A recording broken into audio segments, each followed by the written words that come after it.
The February 22nd, 2024 meeting, special meeting of the Land Use Advisory Committee to order. Unless there are any objections, we will just go ahead with the agenda as written. And we need to approve the minutes of November 16, 2023. Can I get a motion in a second? Motion to approve. I'll second that. Second from Jerry. Any discussion, corrections? Not seeing any. All in favor say aye. Aye. Opposed? And the minutes are passed. Next up, we have the density and land use approaches. It's Esmaeili. Okay. Hi everyone. I'm Raya Esmaeili, planning analyst and planning assistant. Nice to see you all again. And here to talk to you about kind of continuation of our conversation from the November meeting of the LUAC and also previously all the community designation work that you were involved in and provided feedback on. So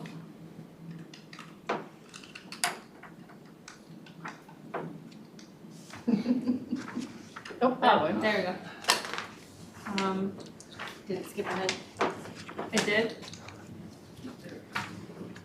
Okay.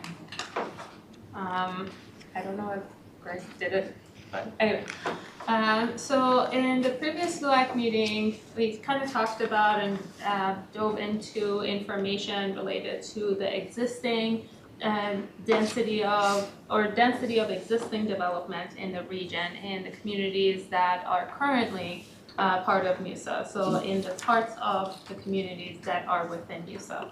And from that conversation and the information, the charts are included in the memo as part of this meeting, but I'm not going to go through it in the presentation. But basically, the general takeaway is that the structure of a community remains for decades, and residential decisions are here to stay, and any of those past land use practices have an impact for existing and future development patterns and infrastructure investments in general.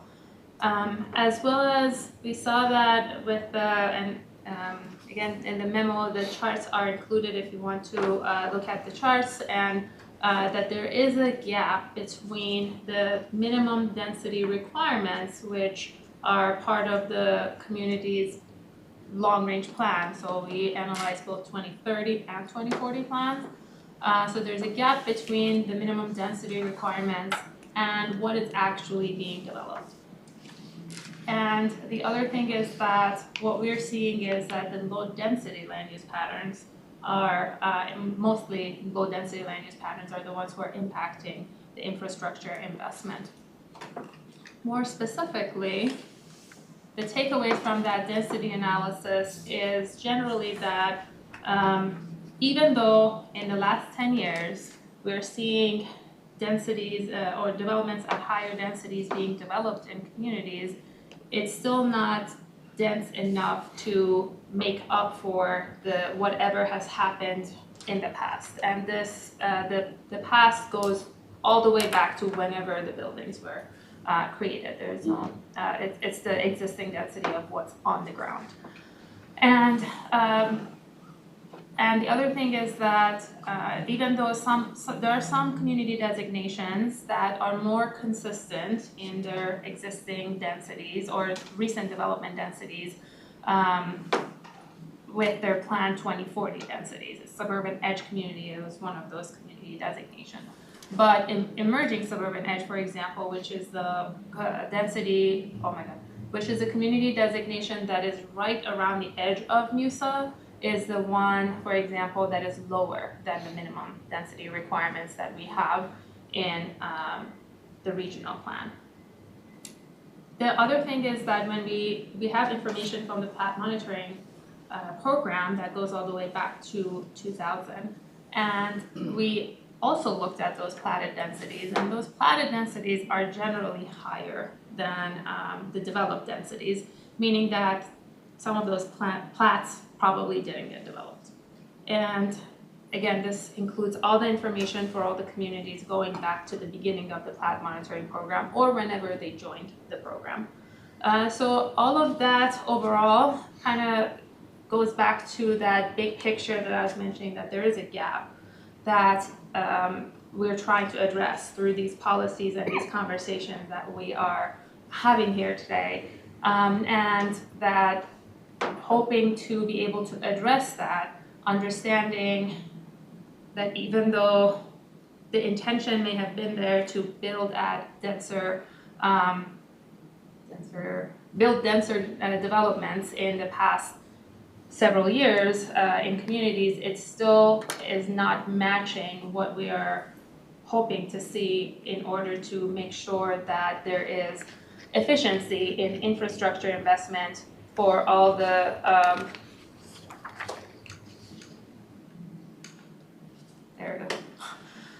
for all the communities, because whatever we are investing, everybody is basically paying for it. So we're just trying to make sure that that investment is done in the most efficient way. When I want it to go, it doesn't, and then when I don't want it, it goes. Can I ask a question? Yeah. So I'm looking at the charts, and it looks like what's actually developed recently in Suburban Edge has been fine. Yes. But the bottom edge of emerging suburban and the bottom edge of suburban dropped below where we would like them to be. How many communities is that are not meeting what they need to? Councilmember Wolf, I'm not 100% sure of the exact number, and the charts here are also only showing the where the majority of the communities fall, and we still have densities that are even below what you're observing here, but I can certainly look. But the ones that at were the number. really, really low, if I remember correctly, basically just didn't have anything in the way of development. Some of them may have been that may have been the case, but there were some that they did have development. It just was very low. Okay. But I can certainly look and tell you what that number is. The other thing is that these numbers that we have analyzed and are showing you, we don't use them at the moment in, like for example, when we are reviewing comprehensive plan amendments, we don't check it based on existing density. So yes, they are below, and that's exactly what we're hoping to get at from these conversations. So how can we address it since we don't otherwise capture it and always stay with just the planned density? Okay. Yeah, but I can look just emerging suburban edge. It was suburban and emerging suburban. Emerging, okay. The suburban edge seems to be doing Yes. good. Suburban edge was the one that was doing better. Yes.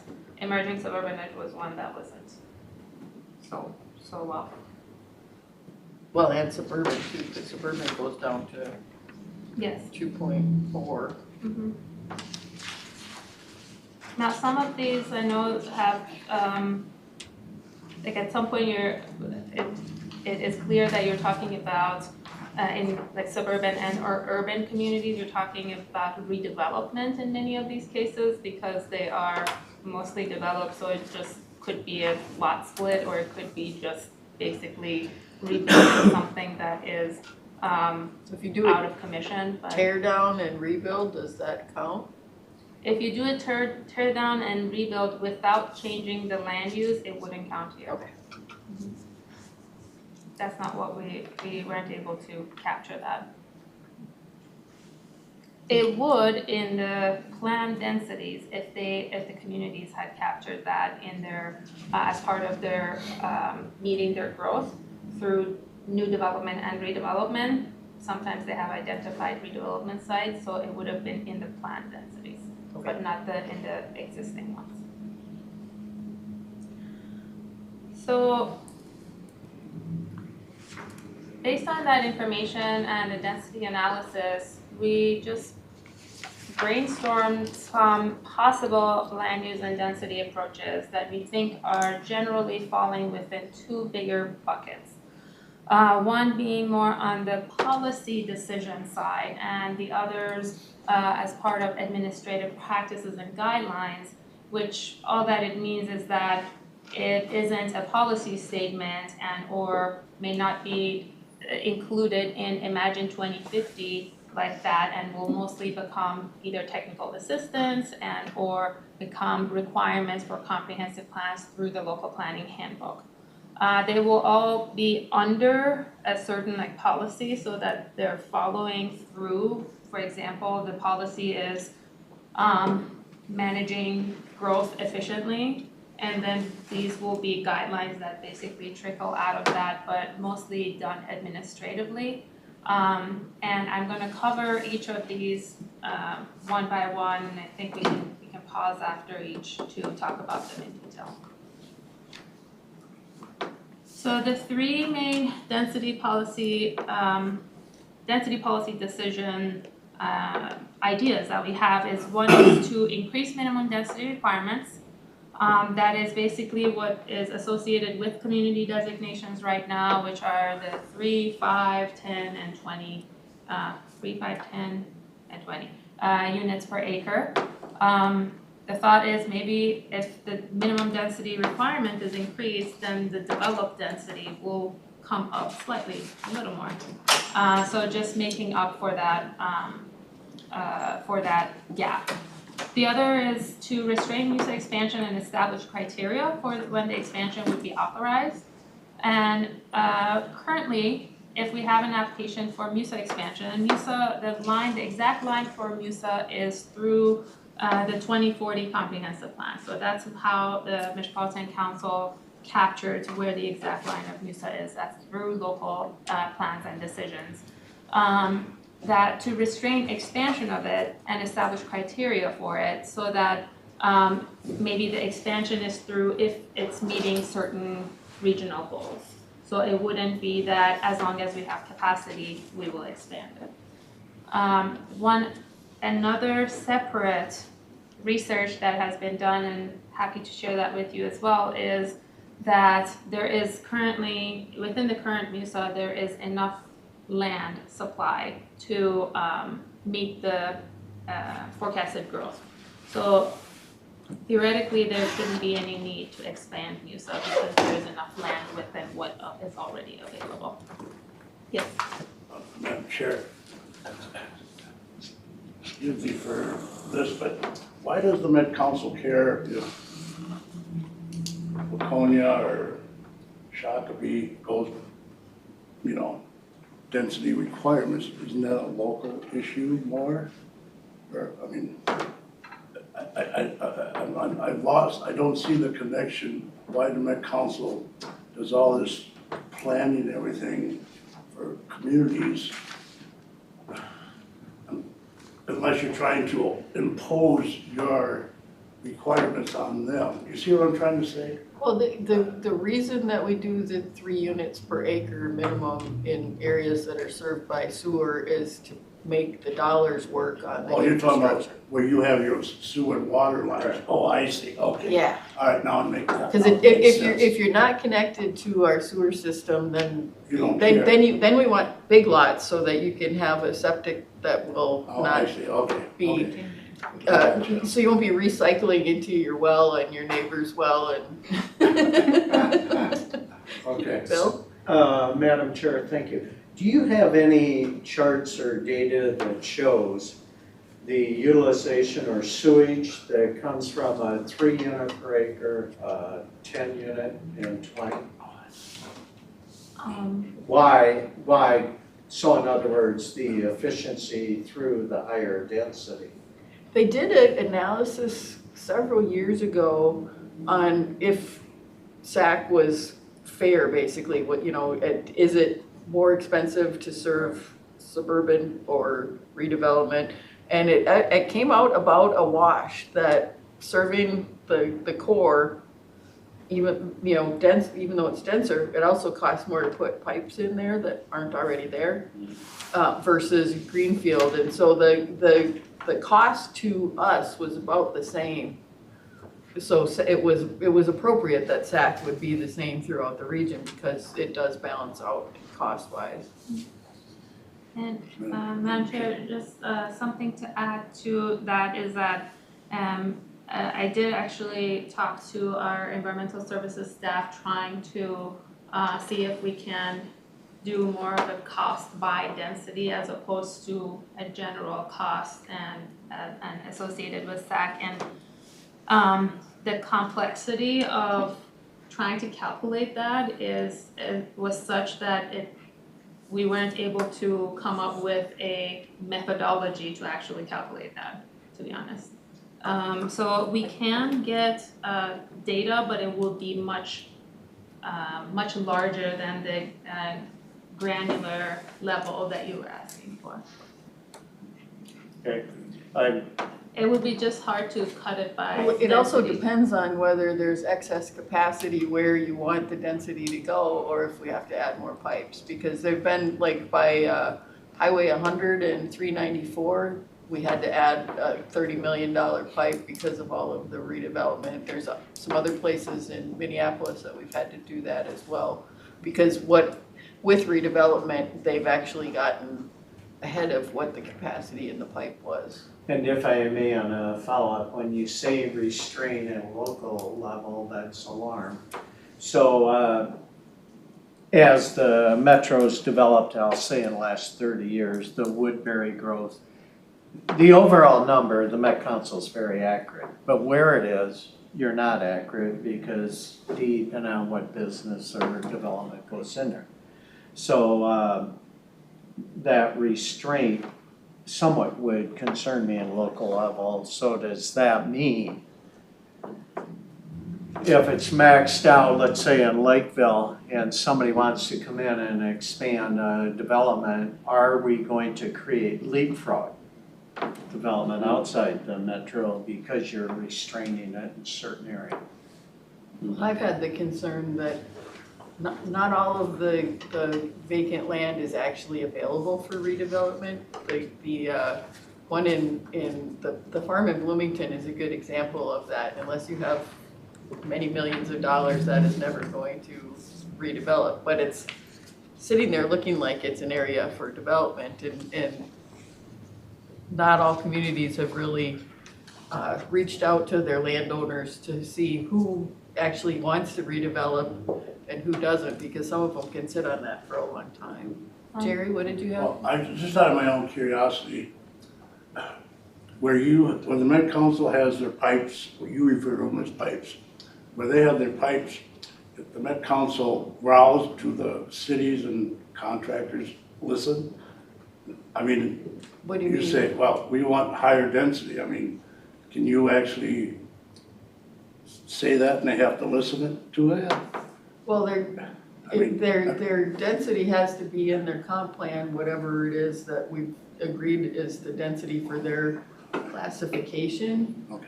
And they can parse it out how they want. You could have some big single family and then a big apartment building to balance it out, or you could do everything kind of small lot, single family, and make it 2-3 units an acre.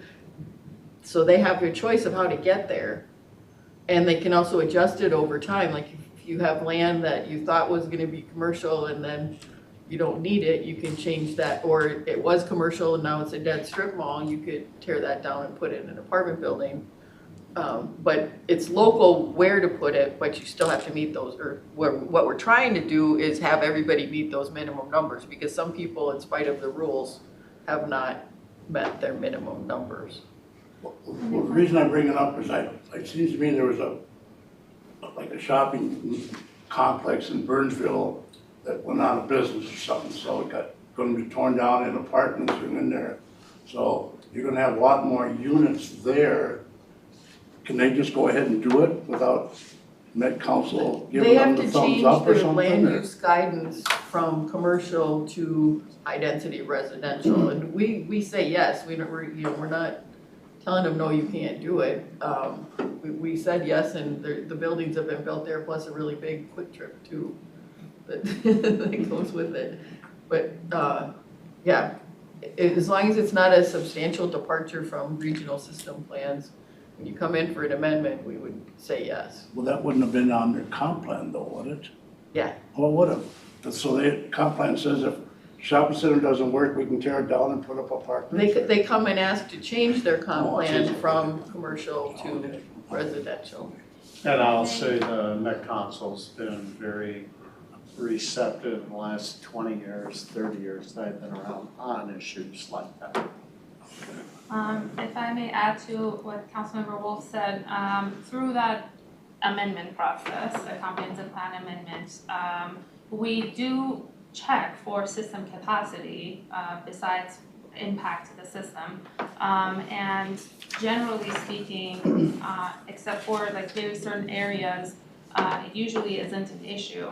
And that is part of the wastewater staff's analysis of the comprehensive plan amendment. We each do our own part of the analysis, and they do a similar analysis during the comp plan process itself, when a community will come in and say, here is where I want the MUSA line to be, and they do that analysis to make sure that not just the line for MUSA, but also the staging of it matches infrastructure investment, because it's like they have to think about how much they're spending, when they're spending it in every 10-year, in any decade, kind of a decade period.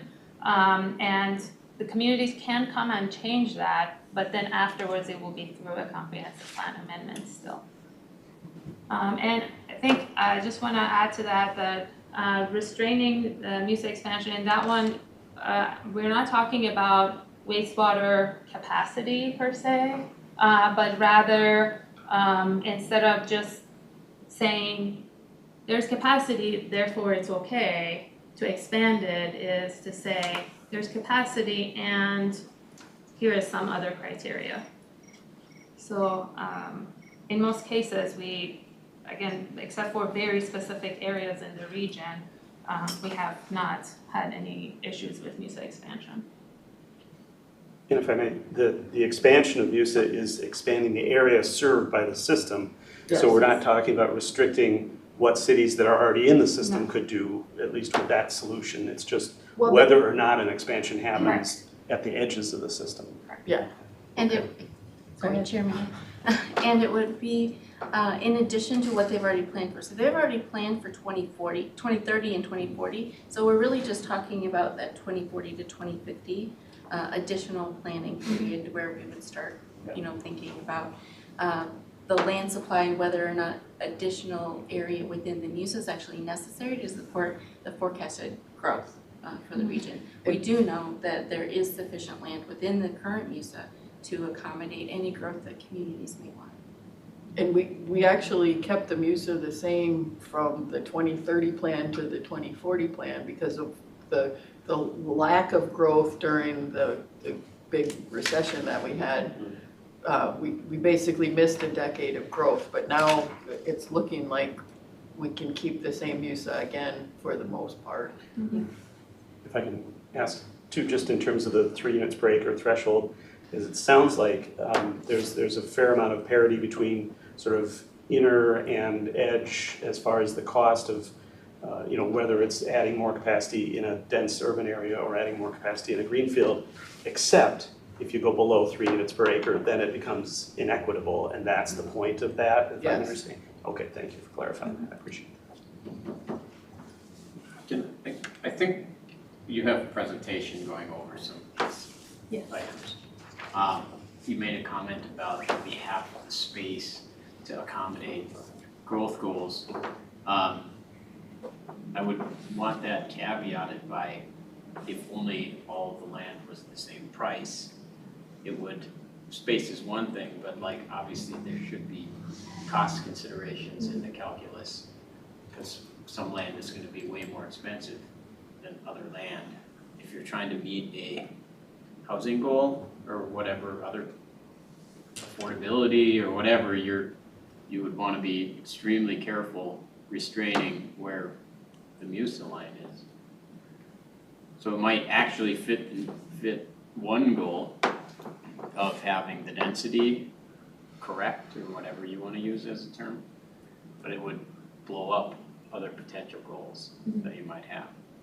So, but, and I also would ask the question, like, I haven't been able to find this, but I would be curious how that 3 per, the work that went into the 3 per acre,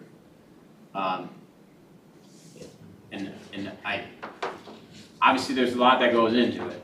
I would postulate there's a ton of work that goes into arriving at the 3 per, and I suspect if we go 5 per, it overloads the system. If it's 2 per, it underwhelms the system, so there's too much cost there.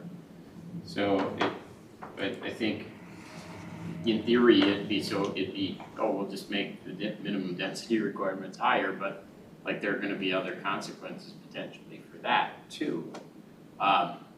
Which it might reach one goal, but then it might overwhelm areas of the system also, but that's just, I know we're gonna talk about these in a little more depth, Yes. but that was what I thought about when I read through this originally, is there needs to be a cost consideration, and then you can't willy-nilly change something that has been studied for 25 years to arrive at 3 per.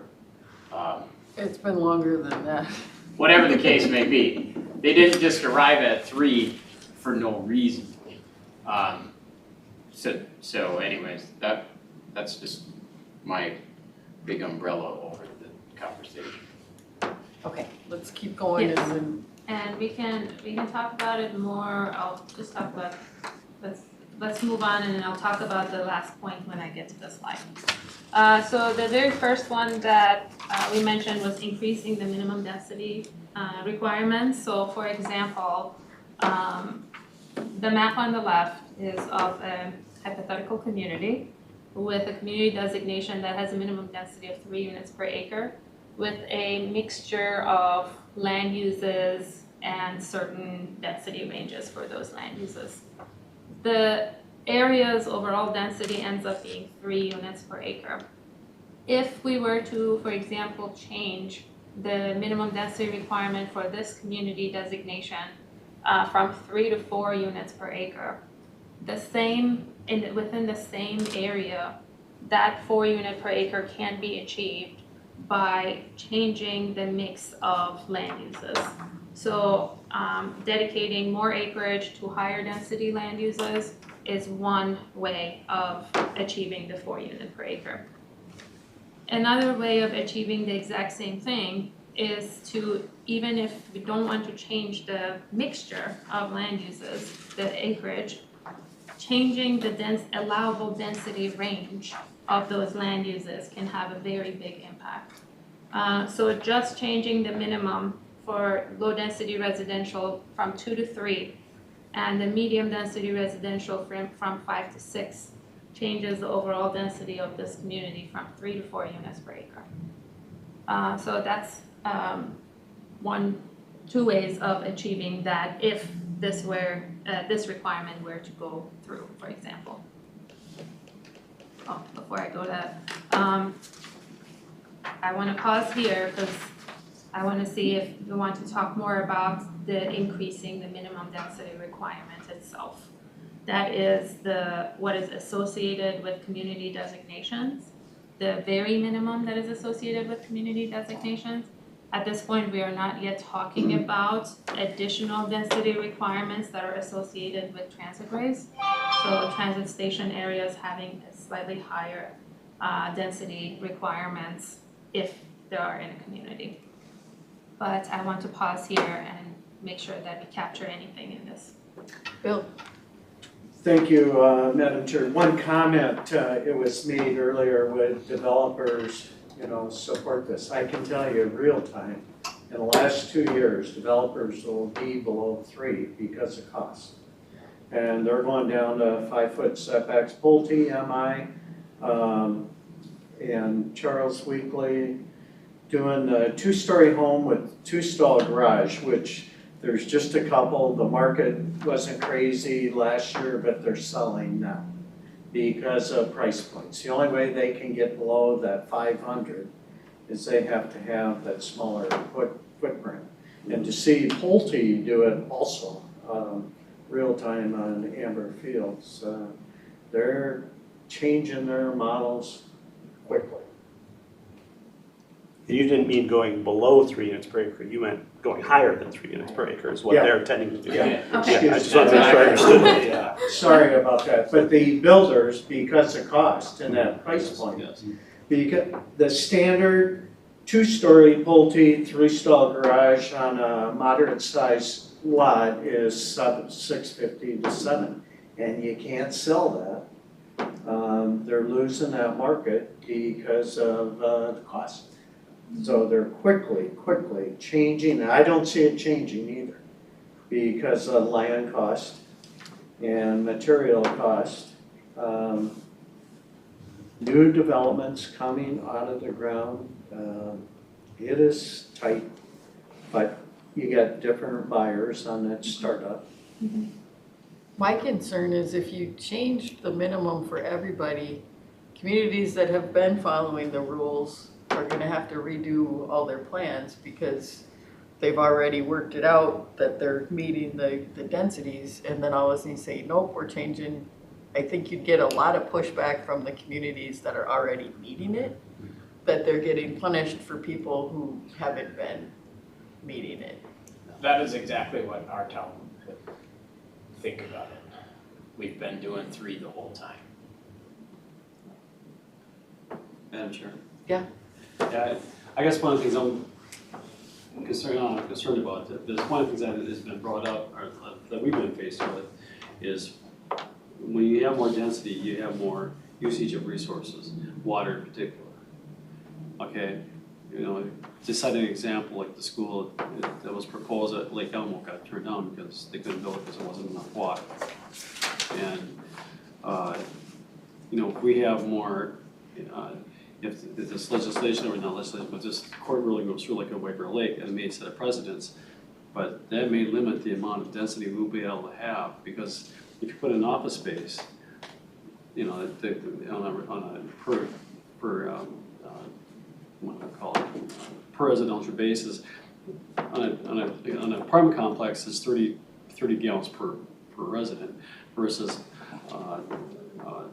which is much lower than if you were to have like an office space, okay?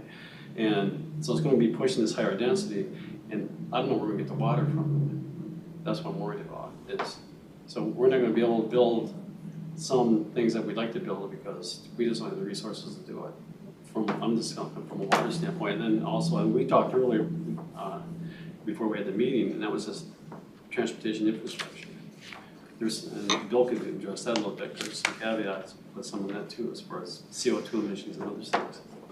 Well, and I'm just saying water.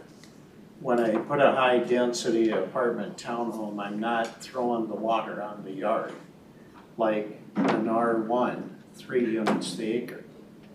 So you might have some green space or some open space, but you're not tripling your water consumption because of summer, spring, and fall. Just water in yards. Yeah, true. And the other thing, we haven't had this in here, but I think it needs to be injected from last year's law, where we have to reduce vehicle miles, VMTs, 8% by 2030. I think it's 16, 2040, or 2050. And when you look at the standards and on trunk highways, if you're not lowering emissions, and transportation cars are the primary driver here, you're not going to be able to move forward. So I'd say, and so the land use and those environmental goals are going to be interrelated, because through the higher density and walkability, I don't see how we're going to do that statewide. Yeah, I would be surprised if that doesn't get amended at some point, because outstate it has no way to meet what their goals are. Well, I was in a meeting today, and the work group that's working on it in legislation, the number one thing they're pushing is to try to move it from projects individual to a state level. That's what Colorado is.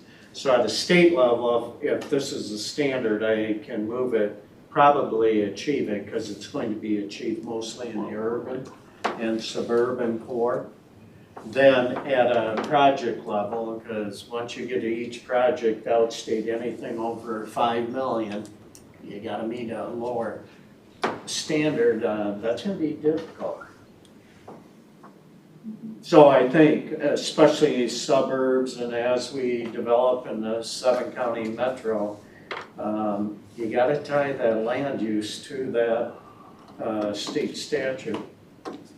Or I would say it'd be questionable. Madam Chair. Yes. So I'll just speak for our town, and when we're on the edge of building, and there's a pretty stark contrast between rural and urban, right at the Mesa line, right through our town. And for 20 years, the standard has been 3 per acre, and all of a sudden, the places where there's new development have to be 4 per acre. We're gonna melt down, and why would we have to own and make up for the lack of other people's planning or whatever? So you're gonna saddle Corcoran with 4 per acre, well, every other suburb has had the standard of 3 per acre. That's not gonna go over, that's not gonna go over well at all. I think the chair made a good point about that, for sure. Yeah, well, she was talking about cities that have done it right. You're punishing those, but you're also saddling the new towns with all of whatever mistakes other people have made, which is compounding the error of not only have done it right, but you're gonna impose our neighborhoods they already don't want them to look like Maple Grove. They'll look whatever people consider worse than Maple Grove. People will not allow housing to be built in Corcoran if it has to be this way.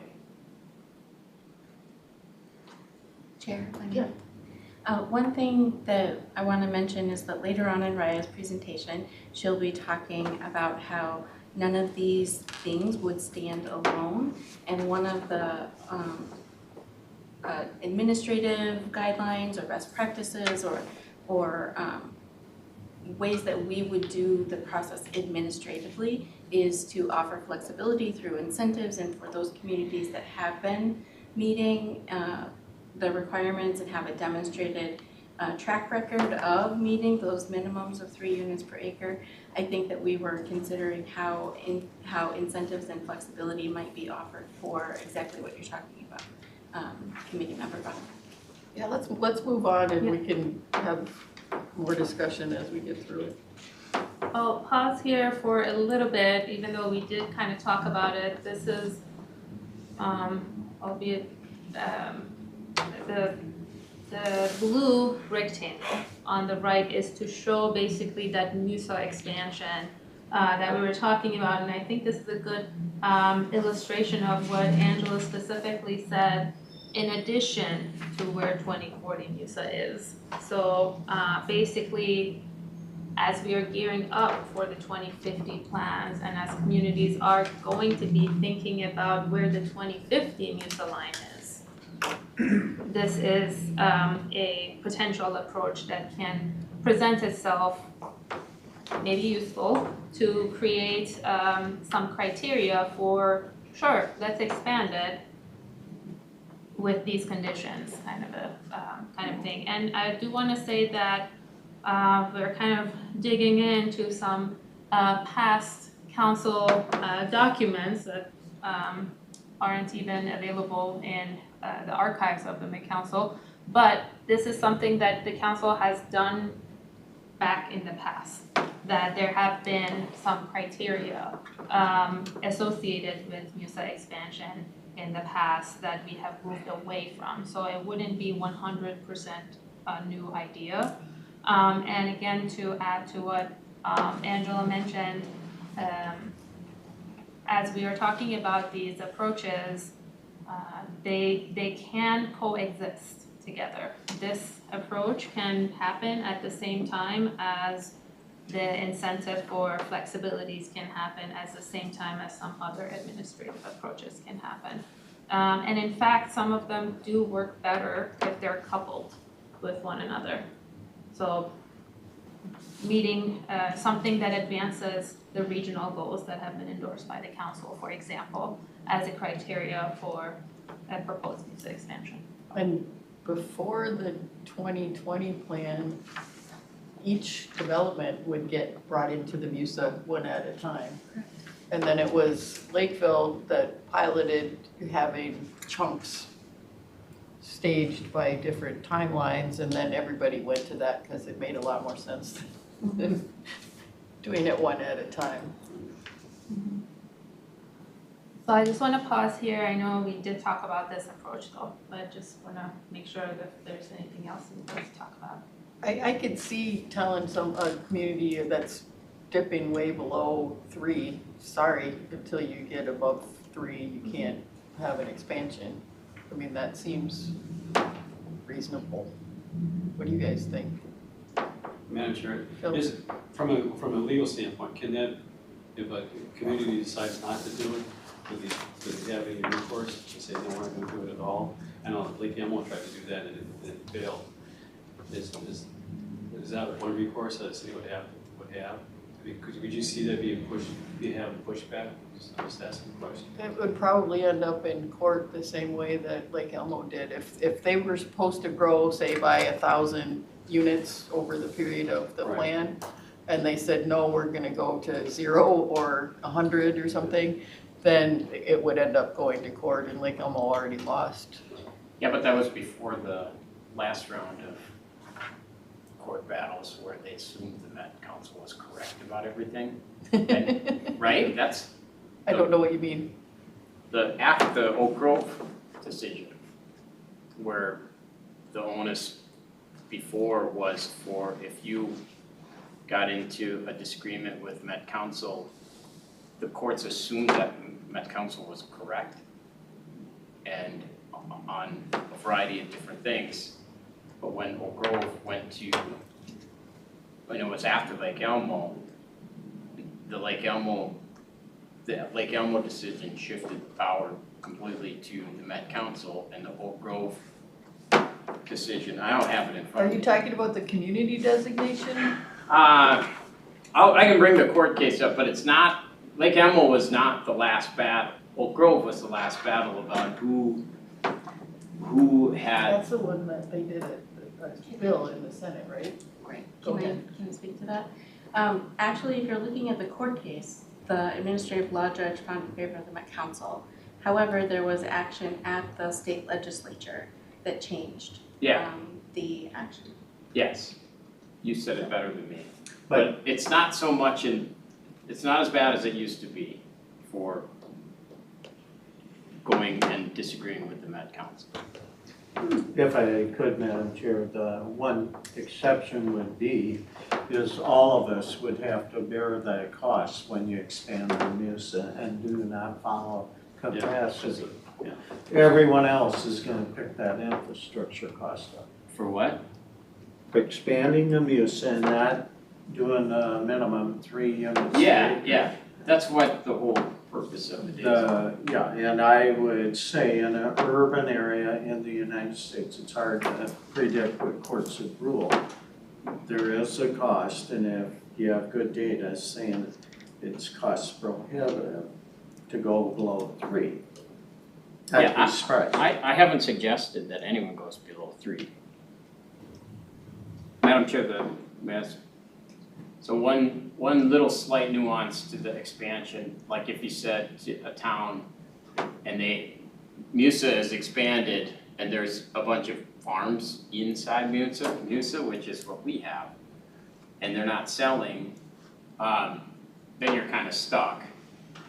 And if a farmer held on to their land and farmed inside MUSA forever, then in theory, every other farmer who maybe could sell the property or develop it would be hamstrung by the Met Council saying the MUSA line can't move out if you don't get your 3 per. So maybe if this was, I don't disagree with this one, but if there should be some sort of like, well, what if one landowner is hamstring your whole town? Could you trade a contraction of MUSA for an expansion? Well, of I'm just trying to think of like, I don't think that, like, this is a good idea. I'm just trying to think of like the real life impact of it. Thinking ahead of the real life impact instead of, oh shoot, we never thought of that. Well, and there are places where a farmer doesn't wanna leave, they're not far from my house on the Apple Valley Lakeville border, there is a farm that is completely surrounded by townhouses. And they put up a really tall fence so that, you know, they still have some privacy, but they're still farming with townhouses all the way around them. Raya, did you have something you wanted to share? Yes, Madam Chair, I just wanted to share that in some of those situations, that land wouldn't necessarily have been included as part of something that is going to meet or be used for growth, because if it is going to be farm, then the future land use could have stayed as agriculture. The MUSA line may include it because it is part of the city, but just because it is included within MUSA doesn't mean that it will be required to be developed if the city itself is saying this is gonna remain agricultural. It's gonna remain agricultural. One of your earlier slides, and it's not in here, one of your earlier presentations, one of the suggestions was to include undeveloped land in your calculation for density. Which I don't think it's in this one, but it was a suggestion. I'm like, well, that's. Oh, I think it's coming up, and it is, maybe it's the one with the 3 maps. We'll talk about that one. It's slightly different than that, but Okay, fair enough. yes, maybe when we get there, if I don't address that, please remind me. Sure. We'll talk about it more. Okay. The third approach within the density policy decisions that we're talking about, we haven't addressed that yet, is to consider potentially a minimum density requirement for new connections. That is currently when new developments are happening and a developer basically fills out a sewer extension permit request that comes to both to the PCA but also the Metropolitan Council reviews it. All we look for is to make sure that that development is in fact consistent with the 2040 comprehensive plan. The density of that development, it just needs to be consistent with the underlying land use that the local comprehensive plan has set forth for that site. So that land use, for example, could be a land use that has a density range of 1 to 3 units per acre, and that development could be, for example, at 1.5 units per acre. It's consistent with the underlying land use, and it is coming in for a sewer extension permit. This proposed approach would state that there should be a minimum density for all of new connections, and just being consistent with your comprehensive plan wouldn't be enough. If I may, with this scenario, this I think makes a lot more sense from the standpoint that if as a council we have to incur more cost, there should be a baseline as far as the development to help pay for that extension. So to have, if it's 3 acres, that, I mean, it's gonna be three units per acre that needs to be built, so be it, or more, that's fine. But there should be a minimum involved, because there's a certain cost that's there that we need to pay for. And that has to be incorporated as far as development. It should be required. But this doesn't consider whether your community overall is at that density. Everything new would have to be, and you wouldn't be allowed to balance it out with higher densities elsewhere. unless the connection was for a project that had a mix of densities or something like that. I think in general, I mean, I would think that if you look at overall the cost for that particular community, whatever that would be, there should be enough development there or enough units to help pay for that cost that's there. And if there's additional extensions, then that needs to be incorporated as well as far as, number of units. If it takes 4, if it takes 5 units to help pay for that cost, it is what it is. Madam Chair. Yes. So we just had a meeting on this with Angela, and we have And a, others. what? And others. Yes. We have a proposal tonight at City Council, preliminary plat, and it's very high density. And we are what we've talked about is, if we put a very high density area in one part of the town, we can have low density in other parts of the town, and so long as it averages out, then we're good. Right. But if That would this, take that away. yes, Well, it would You set a can't keep- floor at 3. huh? It would set a floor at 3 for a new connection. Well, that's exactly it. But if your town is averaging 3, then anything you do, you could never do any of these offsetting because you could never have half-acre lots ever. The communities So- would just say, we'll do the whole city at 3, and we're not gonna have high density or medium. Yeah, by default, it Could. makes everything 3+, and it disincentivizes our town from putting have high-density projects anywhere. But as I understand it though, that you could keep any existing connection that's at something below 3. Right, but if you're The at way it if is. you're at the But we beginning don't of have your any. development cycle, that means that you would never have Are that. you doing Greenfield redevelopment? development. Right. So if you're just Oh, coming, like, Yeah. How many if units? Corcoran or someplace on the edge that hasn't developed yet, then would never have the opportunity to do anything less than 3. 15? That's true. So it's not. Yeah. Yeah, So if this is gonna go through, then tonight at council, I need to have a different conversation. So we've designed our town for 10 years, or I guess since it's been 15 years, and holy mackerel, all of these things that we've worked pretty dang hard to achieve, it's like the rug is gonna be completely So pulled this out. could have some negative consequences for the acceptance of higher density development, is what you're And saying. it won't impact most of the cities, so they'll probably all be okay with it. It'll impact me and you. It won't impact you. Lakeville is still developing, I can't see the town, it's sideways. Rosemount is still developing, Yeah, Greenfield it's so much will impact the growing ones. So anyways, Okay, I appreciate So it helps that to understand. perspective, yeah. Okay. I think we did try to address that in the memo a little bit as well, but it's good to hear, thank you. Before I move on to the other approaches, which kind of get into the administrative side, I wanna take a pause and make sure that we've addressed anything so far. There's definitely opportunities to talk more. Okay. I was just gonna say, I think when I was going through all this, some of the administrative practices appealed more than some of these policy changes for some of the reasons we've been discussing here, so Yes. just, Yeah. I'll note that.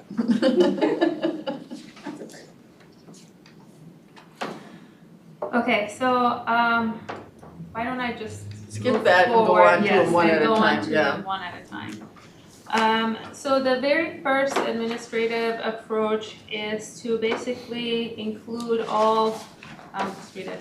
Consider all land guided to support growth and not just areas of change. And I tried to show this a little bit through, basically through let's call it hypothetical map. We don't know which community this is from. The map on the left side is showing basically an area of change that is identified. And then in the map in the middle, you see the 2040 future land use map, and the existing land use on the right shows that there are in fact other areas here that remain undeveloped that have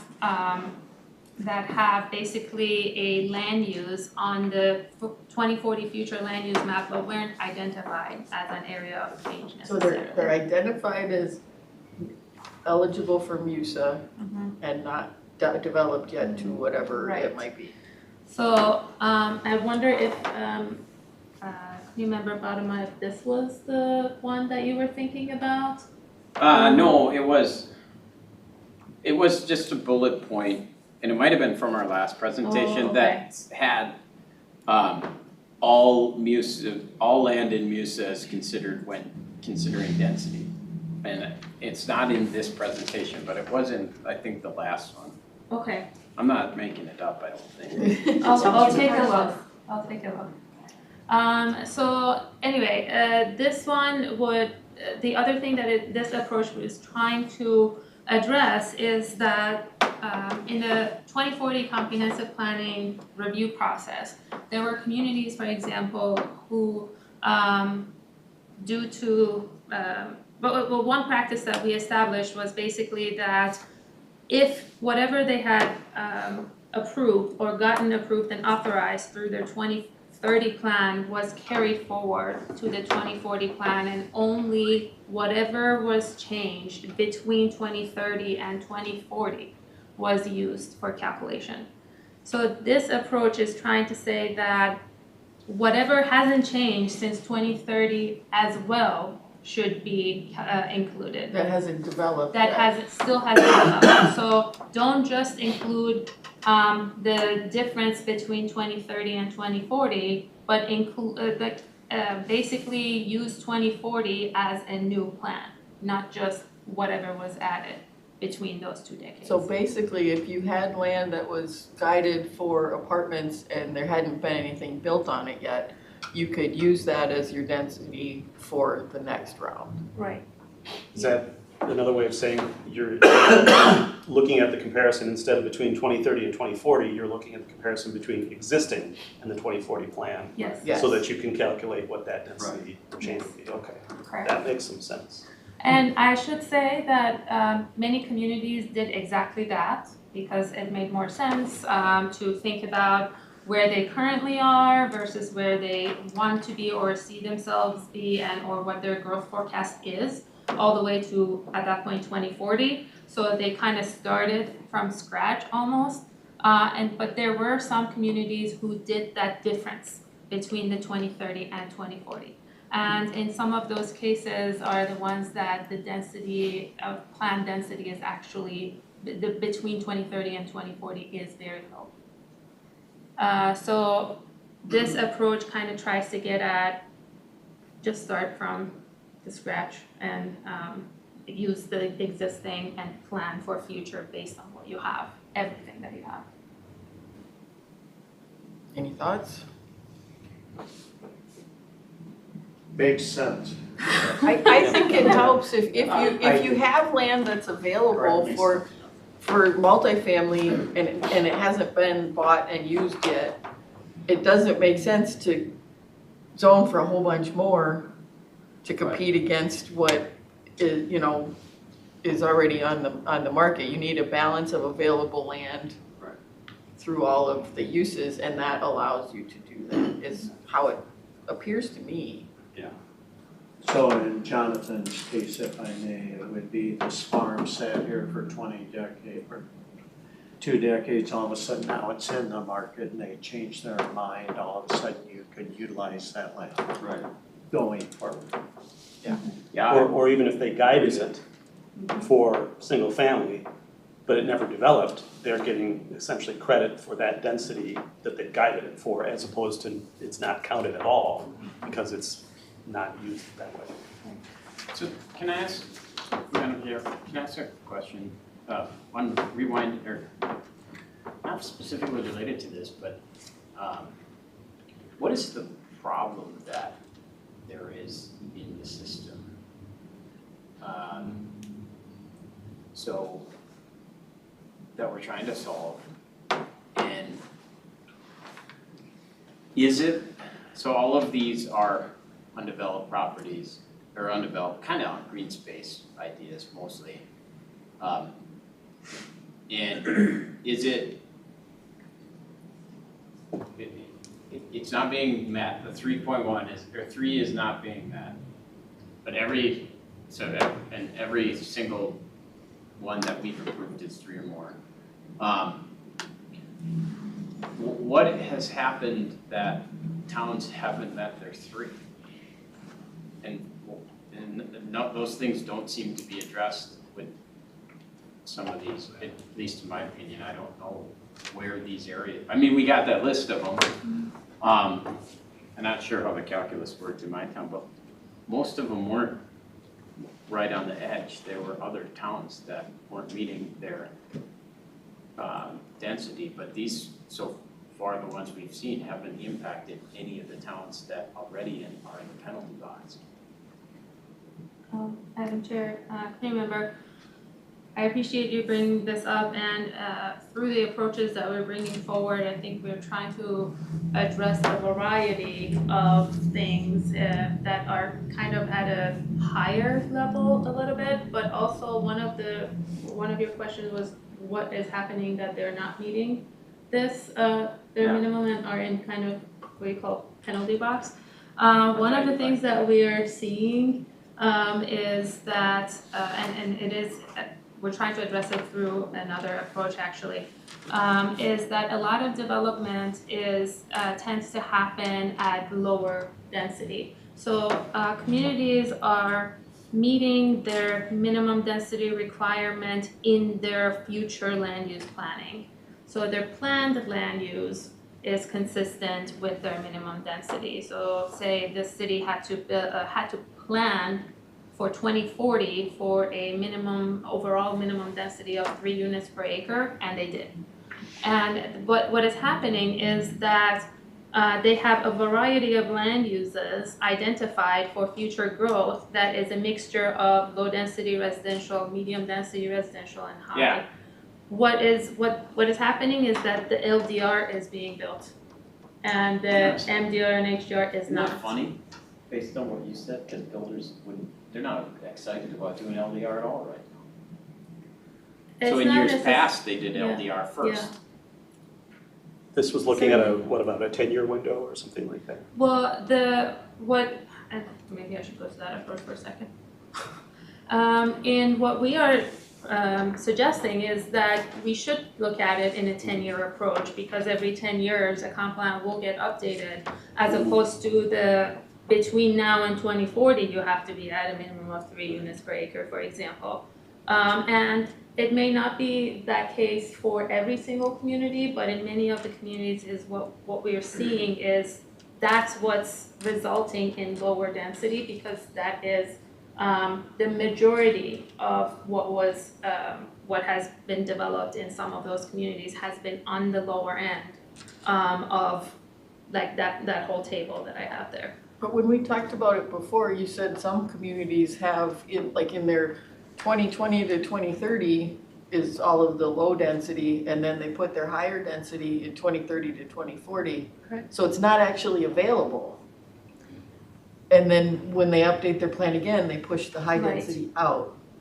Yes. So that the only land that's available is low density, but they're saying, well, we'll get to that later, but later never happens, right? If I may add to that, we actually because we don't ask for the decade by decade kind of a density. So far haven't asked for a decade by decade density. We do ask for staging for MUSA purposes. But so they don't tell us that I have pushed all of my high density out all the way to 2030, but that is what's happening in practice. And you're always in good standing because your planned land use is always above 3 units per acre, while But you're not actually building any of it. the developed is like at 2.5. So it's in theory. If I may too, so part of the analysis was looking at what actually was developed between 2010 and 2020 compared to what was planned in the 2030 and 2040 plans. And so thinking about what we've been talking about the marketplace, the measurement period stopped at 2020, that was probably a period when the single-family development in low density Right. was maybe economically much more viable and was being done because that was what was in demand during that period. So this data that we're using as the analysis doesn't necessarily reflect those last 4 years Right. when a lot of shift has happened in the marketplace. And, So that was part of it. And the other part of it was that the analysis, all that data, I did do some playing around with the numbers on it. And I think specifically we identified the emerging suburban edge and the suburban categories as both having that deficiency in that 10-year period from 2010 to 2020, where I think half the communities, or maybe a third to half of the communities that reported during that time frame had their development average below 3. And so that's I think what has been identified as the issue, and how can we try to address this as we look at our policies and procedures going forward, given the context of all we've also been discussing. Yes. If that's helpful. And if I may add, one of the, thank you, remember, and one of the things that, for example, we are seeing is a development and or comprehensive plan amendment comes forward with a very low density to change a subject parcel from higher density to very low density, and in order to make up for that, then there will be some very high density somewhere else in the city being re-guided in order to average this out, while you know that will never happen. And it will kind of like basically pushing out the density into this hypothetical future that never comes. So this part of the approach is to make sure that the planning also is a little more realistic, and the numbers and all the information that even the local planners are using as well is more aligned with what will actually happen, and so that we can talk about it and then don't end up with I'm gonna have a 30+ unit per acre over here when the rest of the community is at 2.5. That's just never gonna Like you happen. guide that farmer's field Yeah, for so 30 units per acre because Yeah. he's never gonna sell. Madam It's never Chair. gonna happen, but it's making up for everything else. I guess. Go ahead, John. So it appears to me like what's happening is we are being penalized for other people's misguidance or non-compliance with the 3. Because you're changing the rules on us while not holding the people accountable who aren't within your guidelines. So they built a bunch of low density, they owe you some high density, they're not gonna give it to you, so you're changing all of the rules on brand new housing on green space. That's kind of what it feels like. And I Why don't think that's what we would try to be avoiding. But this is all of these things do exactly, they don't avoid that, it doesn't seem to be. Well, this one I don't think penalizes people who are already making it, because they would have had that land available anyway. It would penalize people who always have it in the out decade, because when Yeah, we I do the could go plan, we're doing our planning through the first 10 years, and you actually put it into effect in that second set of 10 years, and then the third part of the 10 years is gonna be redone before you ever get to it. And so it's just avoiding having people push all of their high density out into that out Okay, decade. fair enough. I understand it a little better. Councilmember? Yes?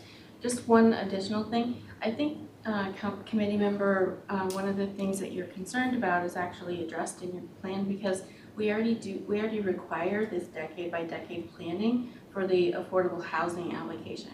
So if your plan is consistent with the housing policy, you're already planning at those minimums in that first decade, largely anyway. And so this would just be taking that approach that the housing folks already use and applying that to the density calculations as well. And I think that you'll see, I agree with Councilmember Wolf, it wouldn't be penalizing, it would be equalizing. in this particular scenario. Correct. Some of the other things that Oh, have yeah, been yeah. talked about, Yeah. they do have those impacts. There are some others Yeah, that I'm would be talking a about penalty, but this Right. one, Yeah. I don't see it as a penalty, I see it as just common sense. So are there any of those cities that are cheating here so we could admonish them? I told me not to bring names, so. I didn't tell you not to bring it. I think we got all the names. I think we have the name. You have the Yeah, names. we did, it's in here. The examples are not specific to any community.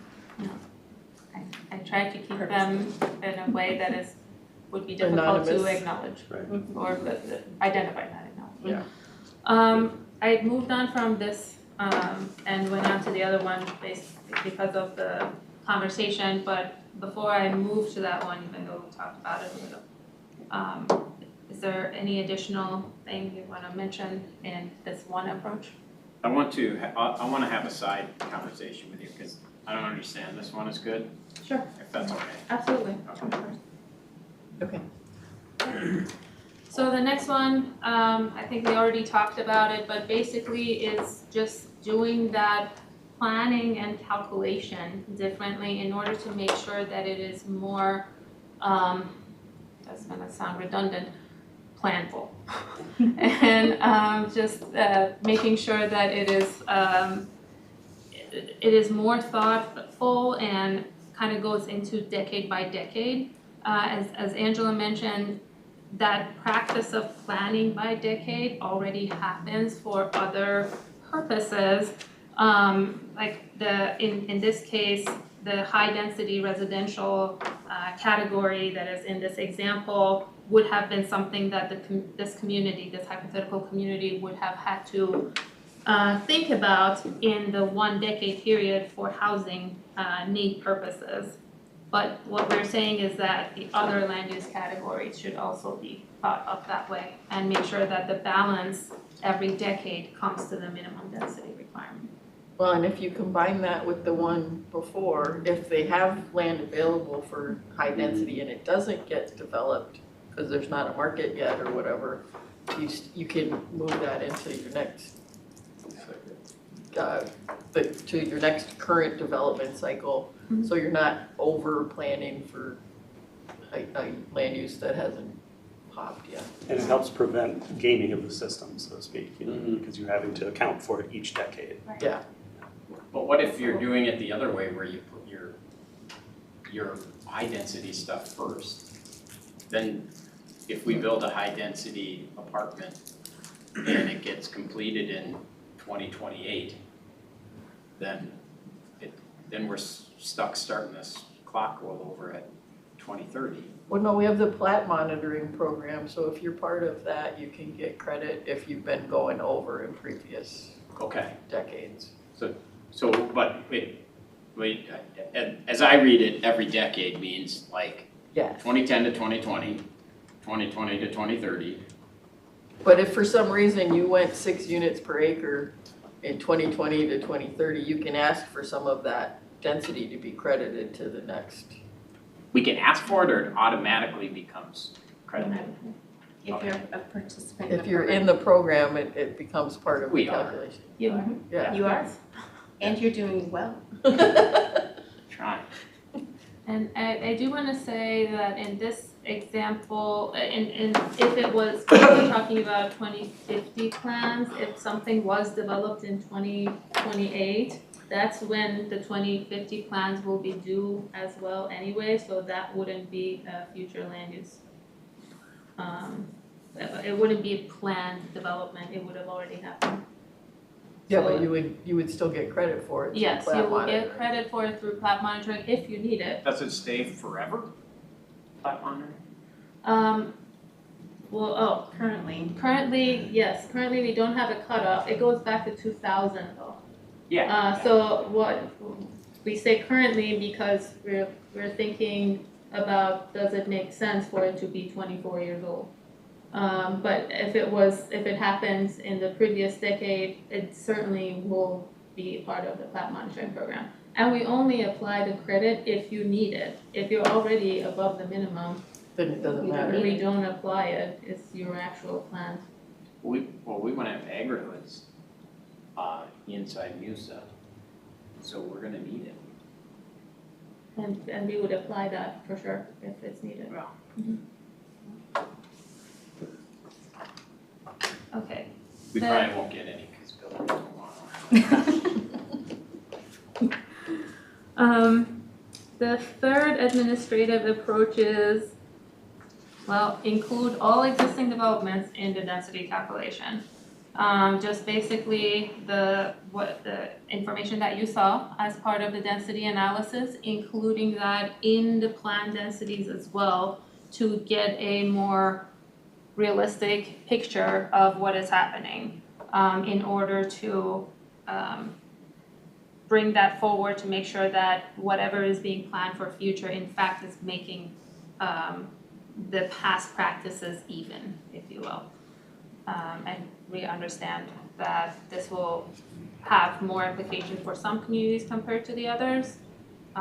Probably it's easier for newer communities that have had more recent development, but it's certainly something that we haven't done before.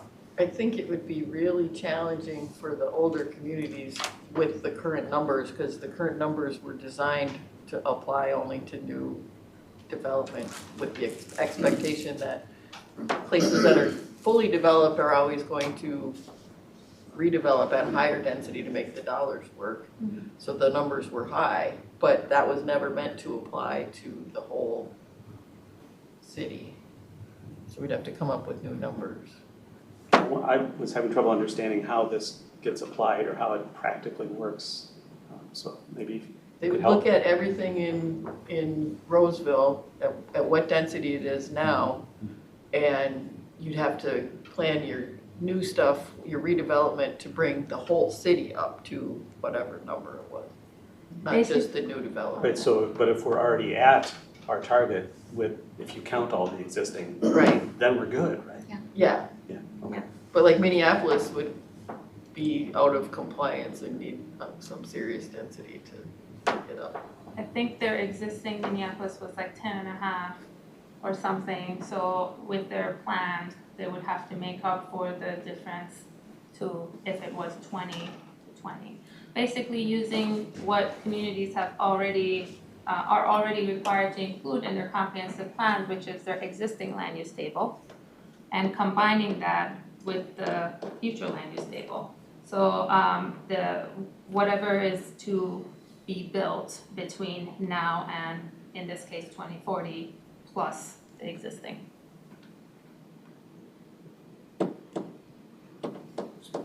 Madam Chair. Yes, So in this case, the agriculture is changed to low density residential in the calculation. no, you only count the stuff that's connected already. Oh, so I see area of change. And it, But existing land use, if that wasn't connected, it wouldn't count, right? oh, okay. No, in this example that I took also from another plan, their existing land use map shows that agricultural areas, and in their future land use map, the city had re-guided those agricultural land to low density residential. And that is the only area that is available for future land use, basically. So that's the only area, the blue boxes would be the only areas that will be included in the density table or for density calculation purposes. But in this approach, what we're saying is that anything outside of that blue, those two blue boxes will also be included in the density calculation if it's residential. Oh, So, yeah, the city itself. so they wouldn't necessarily be re-guided. penalized for having those two boxes inside.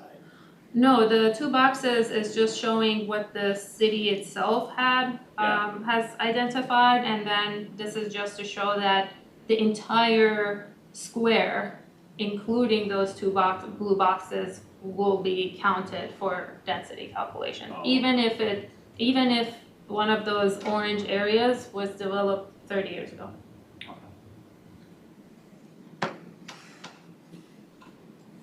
So is that calculation, if we compare that to the, Madam Chair, if we compare that to the charts that we had, that's the existing condition Yes. on the far left side? Okay. Yes. So potentially, for some cities, that might go up a little bit once you count everything. Potentially. Okay. I don't think there will be too many of them. No, if anything, for most cases, So it they go would down. make them farther away from Okay. complying. But it may be a more realistic look at things, is maybe what we're trying to say. It would be basically to, let's keep the existing development on the top of our minds, kind of a situation, and not forget about it. And I know not everyone's fond of this phrase, but they won't be grandfathered in. Grandparented. Grandparented, there we go. Grandparented in. So that would potentially hurt your city with bigger lots, right? Existing lots? Most of our lots are actually smaller than our code standard. Oh, okay. They were developed at lower density, or at higher densities than even what we require new developments now. Oh, okay. So I think we liked counting existing, especially on the affordability side, because we have a lot of naturally occurring affordable, 1950s ramblers on small lots that have been traditionally more starter homes. Not even that anymore now, but so we wanted to be able to kind of get credit for that. So we're trying to figure out how to take advantage of our existing situation. Well, and on the existing affordability numbers, they give you credit if you have more affordable current housing than the rest of the region. Right. Our problem is that all of the land use, or all the land values are going up, so our So they're not affordable isn't anymore. affordable anymore. So. Yeah. Everywhere. Did you want to say something? Okay. Jerry? I don't know if you can answer this, but in Carter County, the only two cities that I'm somewhat familiar with is Waconia and Victoria. You have your pipes there. Yeah. All construction is single-family housing. Are they meeting that 3 units per acre now? Are you allowed to They're answer that? not just single family, they both had apartments. It doesn't take a lot of apartments to I don't know balance where out they're the putting them. houses. I don't see them. All the new construction are, especially Victoria, they're bigger houses than Waconia seems to be putting in. So are they meeting that 3 unit per acre now? Madam Chair, remember, they are with their planned density as we currently calculate the density, which is not using existing development. If we were to use existing development, I'm gonna have to consult that big spreadsheet, which I don't have handy right now. With the planned density, planned future land uses, they do, albeit they're pretty close to their, like they don't have a lot of wiggle room necessarily. Does it make sense? No. Yeah, that's exactly I why don't see we're, anything more than single-family houses going up. that's exactly why we're having this conversation, because the way that the density is calculated and gives credit to communities does not match what's happening on the ground. Madam Chair, Yes. so we have some neighborhoods that were put in before we were part of Met Council or MUSA that are like 5-acre lots. So But would are they on sewer? We're only counting what's on sewer. Well, they will be.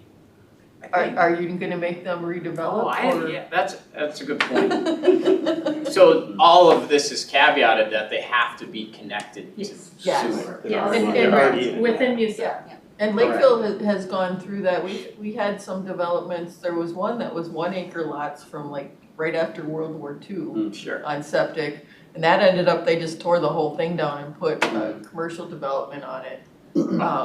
But then we had another one that was built in probably the late 70s, early 80s, and was 2.5 or so acres. And it took 10 years to figure out how to get them to connect without bankrupting everybody that lived in the neighborhood. And basically, we ghost platted the whole thing if you were to subdivide all the lots and then made people only pay for one connection until they subdivide and build the other lots. So you can do that if you have a lot of connections and you can afford to eat a few, but for most places that don't have that level of development, that wouldn't be a possible solution. And Credit River is struggling with that right now because they've got failing septics on small lots that they're gonna be connecting to sewer, and it's gonna be very, very expensive for them. And it would mess up their map. Yes. Should I? Keep going. Okay. The next approach that we have put together is more of an encouragement, if anything. So that is to establish a target density in addition to minimum density requirements. And the tables that I have put for illustration purposes are from a guide that we have related to densities around transit station areas. So around transit station areas, we have higher minimum density requirements. So for example, in a suburban edge community that has, say, light rail or BRT, the minimum density around the station area, instead of 3 units per acre, which is their community designation minimum, around that station is 15 units per acre. That is part of what the comprehensive plan requirements have been for the 2040 round. At the same time, we also said that there are target residential densities for that area that is 40 to 75 units per acre.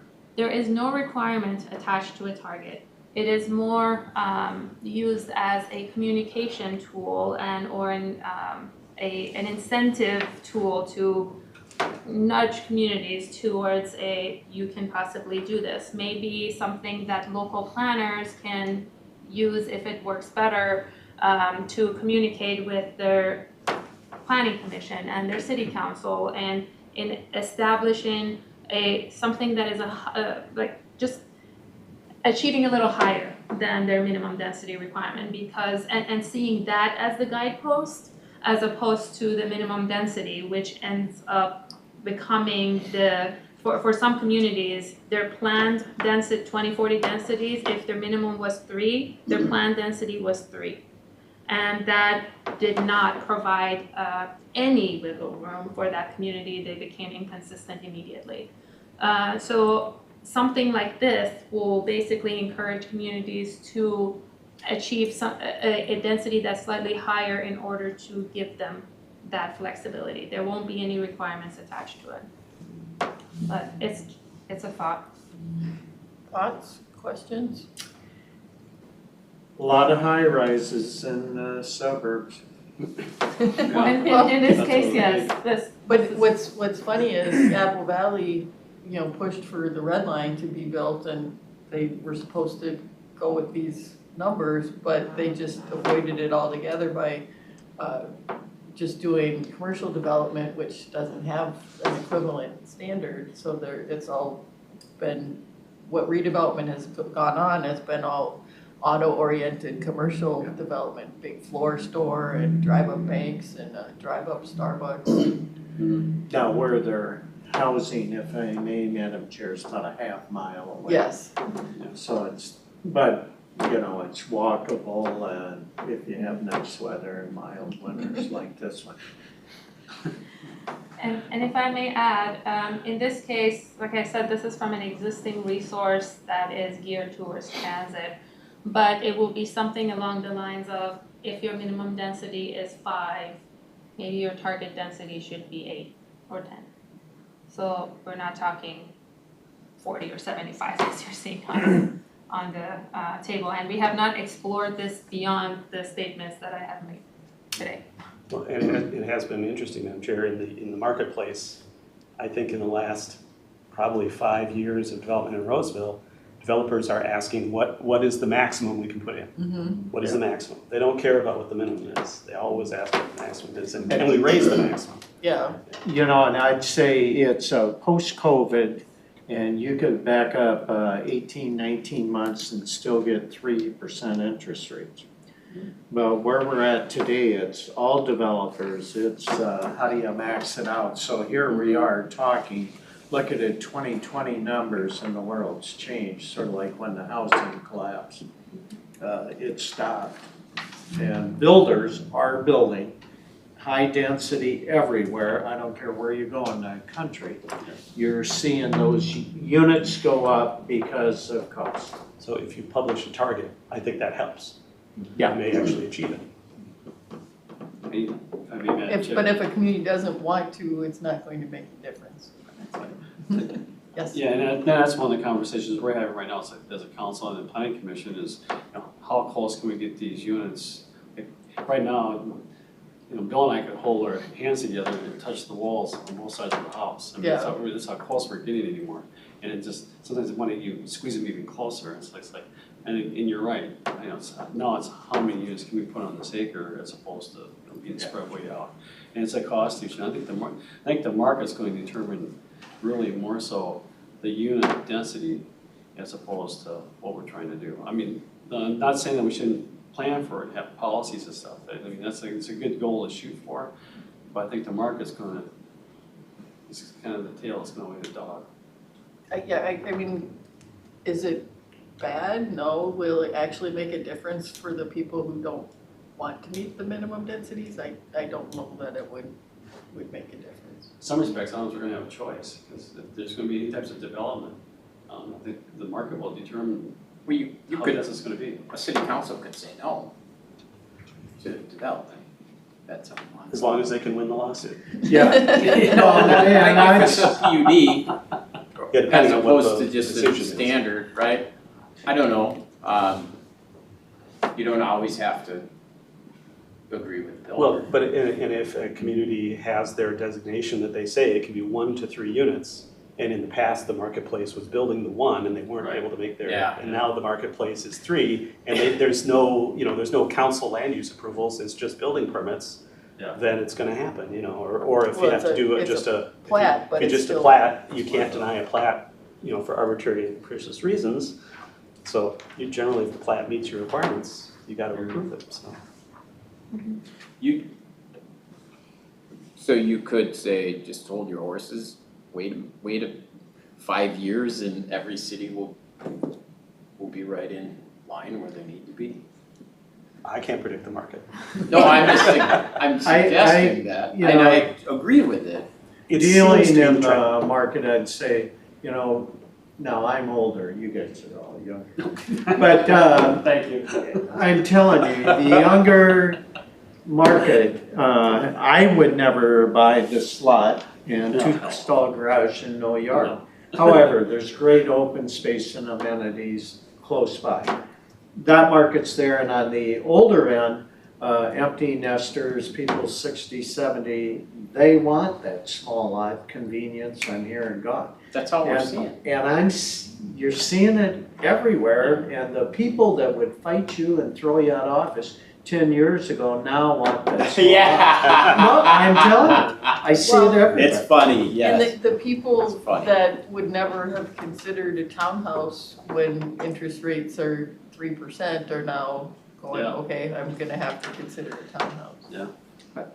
And I see it every day because I'm in a new development, and it's shocking. Did you move? Huh? Did you move? Yeah, a year ago, last summer, I'm out in Newmar. Oh, okay. Really? I was the first one that moved in there only because it was built, a spec. Nice. But yeah, you just see it in market, small lots, Yeah. on slab. You don't have to have a basement. Some people, hey, I'm not gonna live anywhere without that basement. Wrong. The market, they're selling left and right on slab because the price point's at Is 5. where, yeah, Exactly. And you have the basement, you're at 6+, Mhm. and they sit there. Mhm. And honestly, if I may, if the market goes in a direction that turns out that these policies and requirements are not that useful, then great. yeah. This is, that's exactly the direction that we're hoping for it to go. So if it becomes obsolete, then our job, all of our jobs are done. But I think it is advantageous to have a policy in place, at least it gives some type of direction. I mean, it's a good thing to have. Chair, may I add one thought? This is a potential way to broach the existing development pattern with a target as opposed to a policy that is much more restrictive. So this is, as Raya said, a communication method where we could say, this is what your existing development looks like. Perhaps if you reach Kind of for target a eight, little higher, if you yeah. reach for 8, you would over time be able to get at the minimum that you're striving for. But I think we would have to lower the numbers for some of the inner densities because we're not, the minimum for new development is higher than it would have been if we were looking at the whole community. Oh, Would yeah, we got you're those talking about that other approach Yes. to include all existing development. Yes. If I may, Madam Chair. Yes. Do we know, do we know the perceived population that we're gonna be looking at here within the next 10, 15, 20 years? I mean, do we know? I mean, that's what we're trying to build for? That's what we're anticipating? I'm assuming that's what these numbers are all trying to shoot for, right?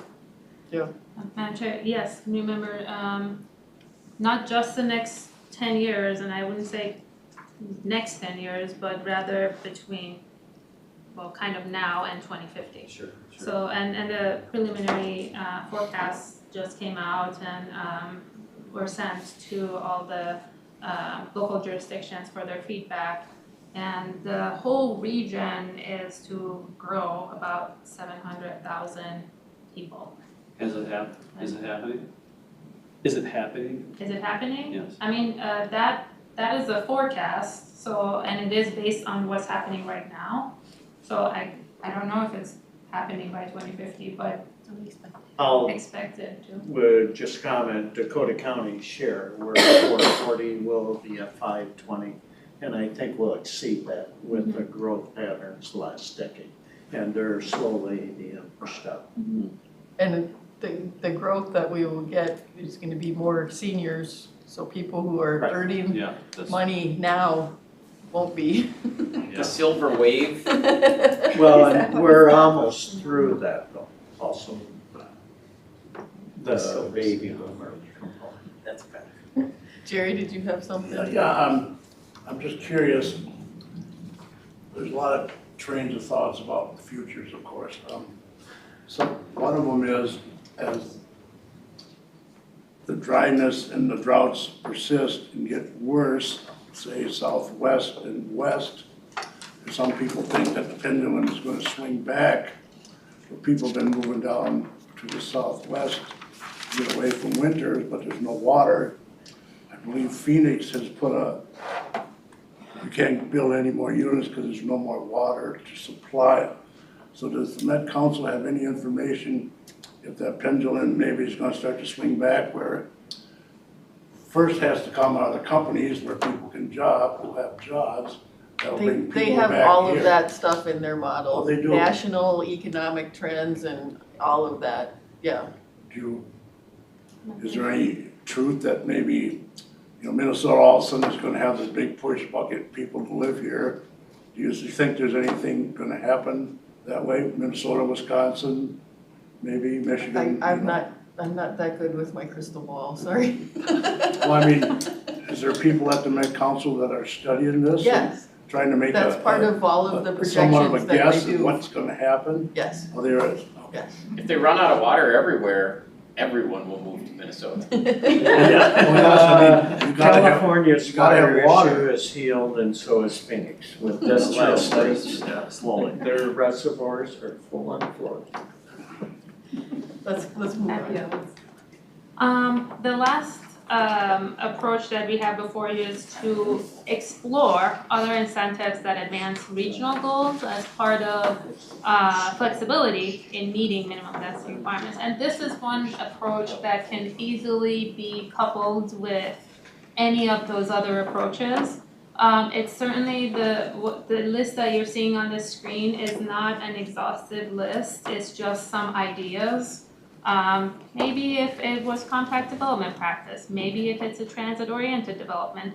But it's just basically things that go beyond the minimum density requirement for a given development.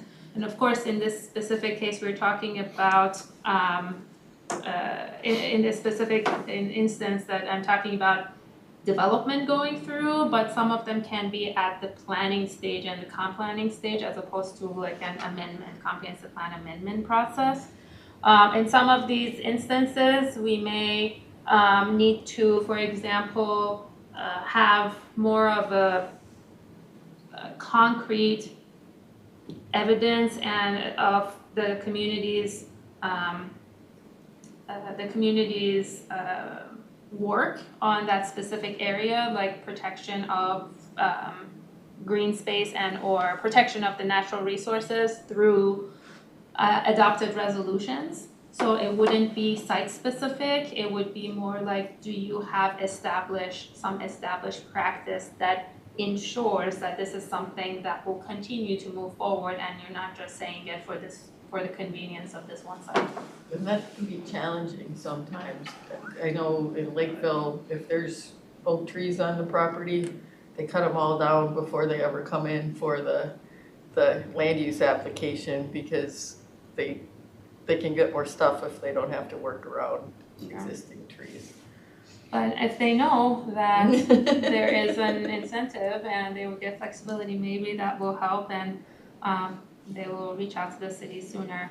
This specific approach certainly involves also additional work on our end to establish what those incentives are and be able to actually track it. So because we usually don't ask for ordinances, but then if a city is to take advantage of, say, an incentive program, if it existed, then we would need to ask for that information and keep track of it.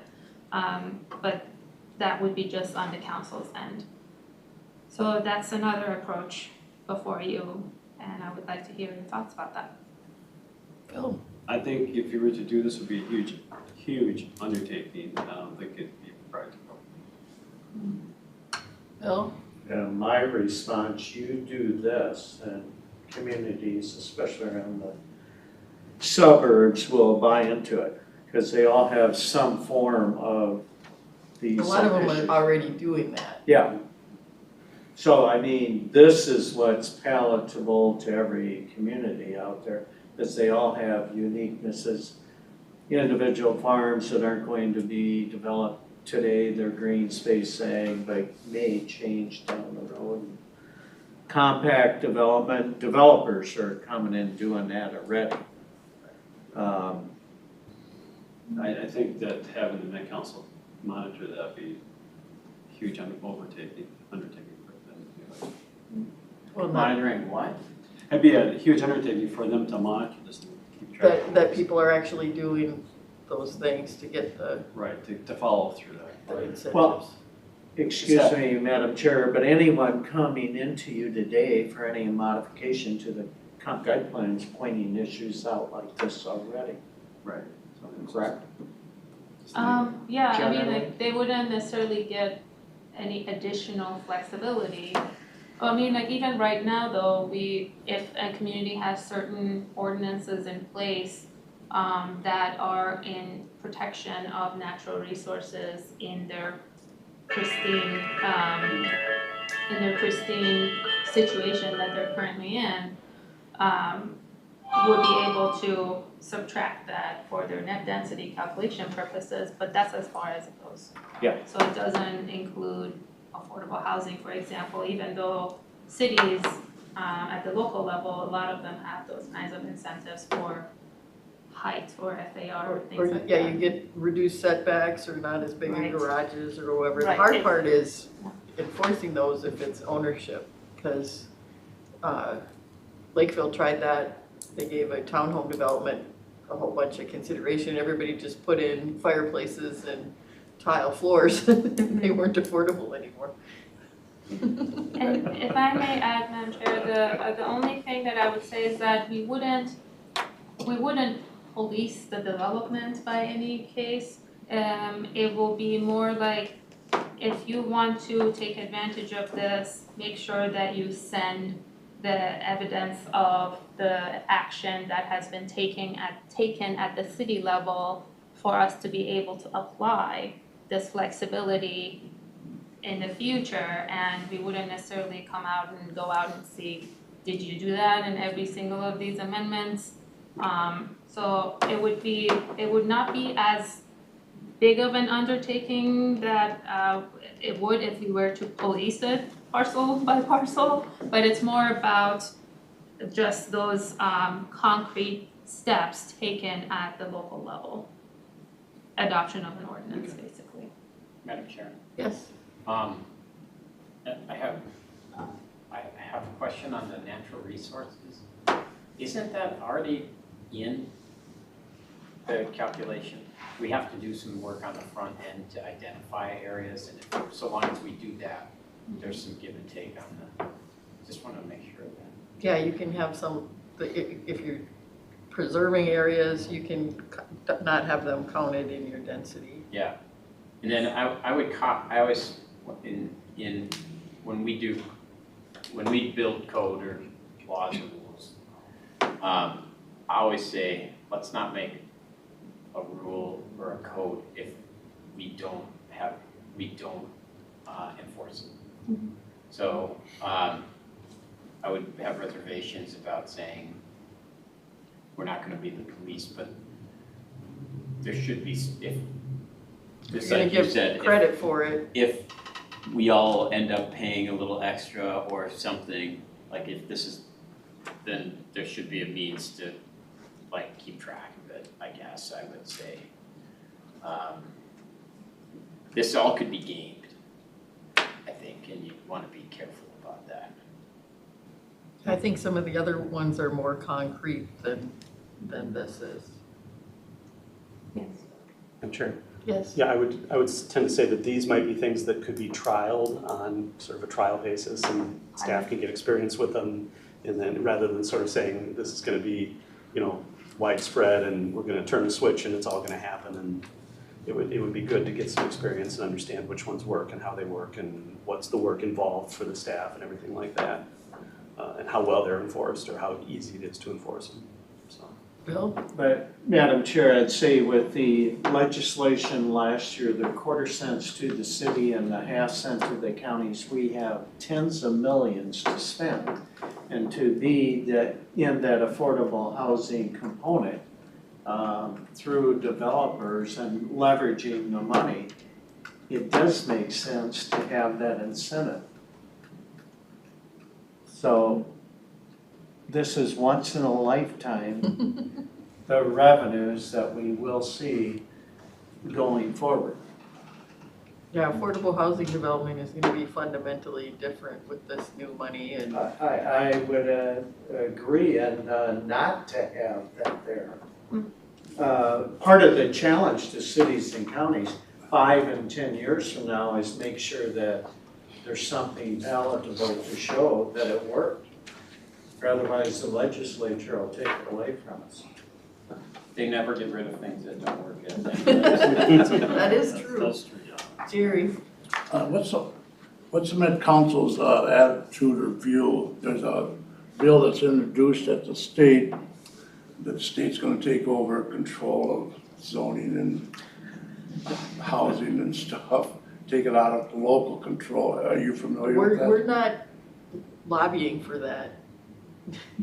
But, well, I mean, if that passes, If it passes, we have to do it, well, but what would you, is that something the Met Council would like to do?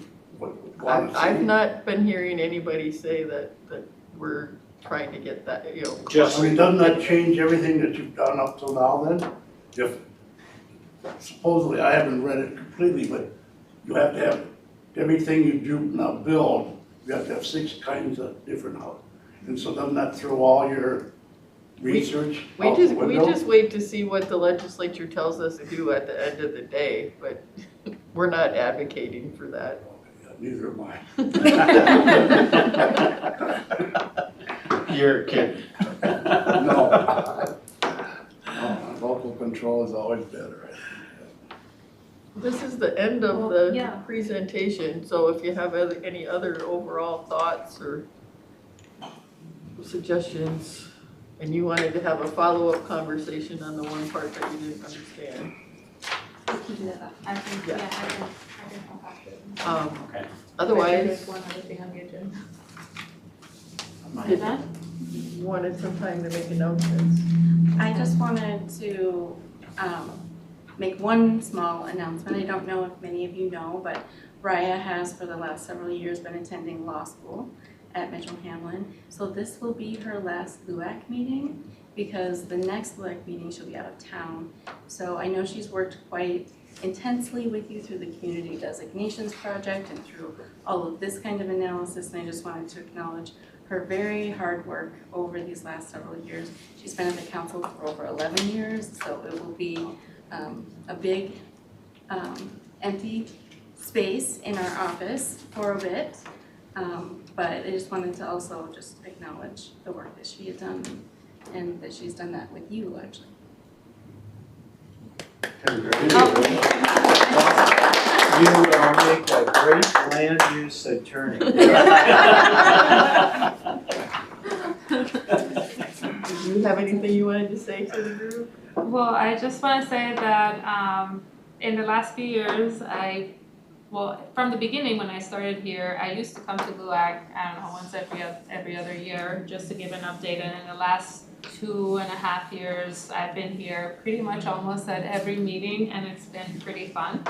And thank you for your participation, for your continuous engagement. It means a lot to staff when you are engaged because it means that our work is useful and actually, it's not going to waste. So thank you.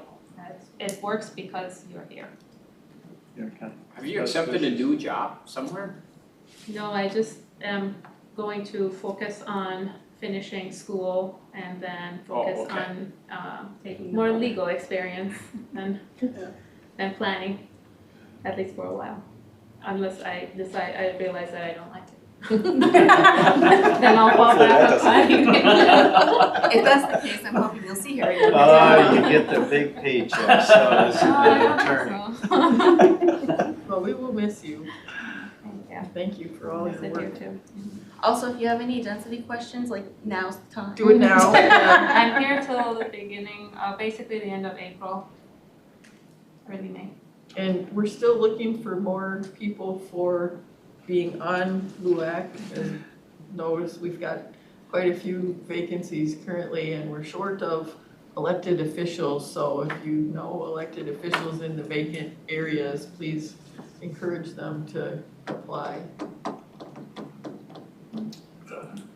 Okay, there being no further business, this meeting is adjourned.